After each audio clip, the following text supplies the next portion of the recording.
Okay, so y'all know that I was reading the book of Exodus, right? And I've talked a little bit about this, but I wanted to wrap it back around to, of course, the natural. So in the book of Exodus, God calls Moses to the mountain so he can have a conversation with him about specific things that he needed from Moses and the Israelites after he brought them out of Egypt.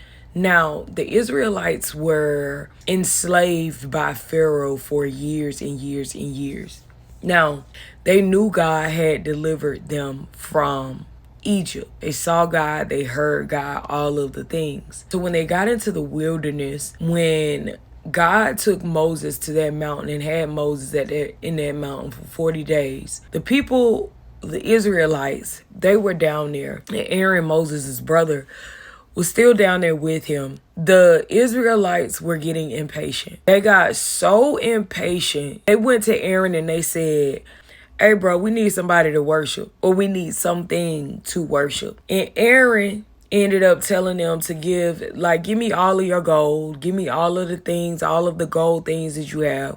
We're going to melt them, and we're going to create a golden calf, and you're going to worship it. Now, when I read this, I got so frustrated and I got so annoyed with the Israelites because y'all know good and doggone well that God brought y'all out of Egypt from slavery. He parted the Red Sea for y'all, helped y'all to get to the other side, and Pharaoh in his camp, the ones that were following y'all, God allowed the Red Sea to swallow them up and kill them so they could not get to you. So y'all saw all of these things that God could do for y'all.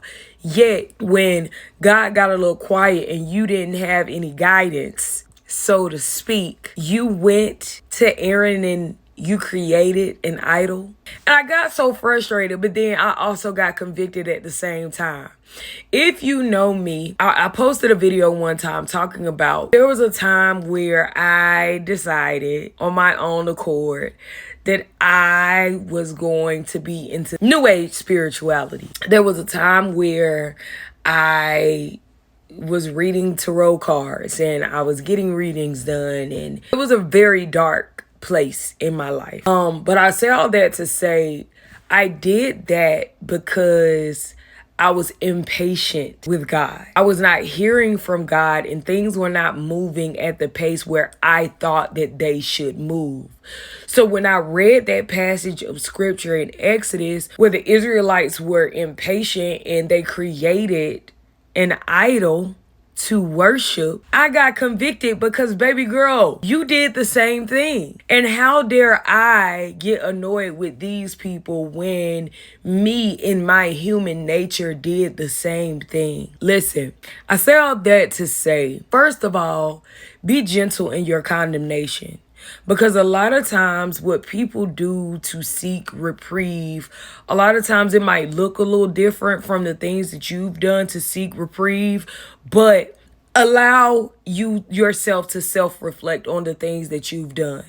The second thing I'll say is thank God for second chances. After Moses came down from the mountain, he was so mad that he hadn't already started writing the 10 Commandments. He broke the book. He broke the stone where he had written it on, or where God had written it on.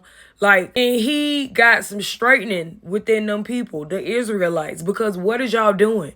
Y'all know that I was up here with Big God. Y'all know that I was getting things together so you can get out of the wilderness and then go into Canaan. It's important to be patient. If God gave us a promise, he is going to deliver. The old folks say he may not come when you want him, but he'll be there right on time. He's always on time. So if you are feeling weary, and there go that message again, Galatians 6:9, do not get weary in well-doing. Do not get weary in well-doing. Do not get weary in well-doing, because you will reap if you faint not. I hope my jumbled message finds somebody on this day, but understand that these people in these stories in the Bibles, they are us. And God is a God of a second chance. And if you feel like you have strayed too far, it's never too far. God is ready for you to come home. So come home.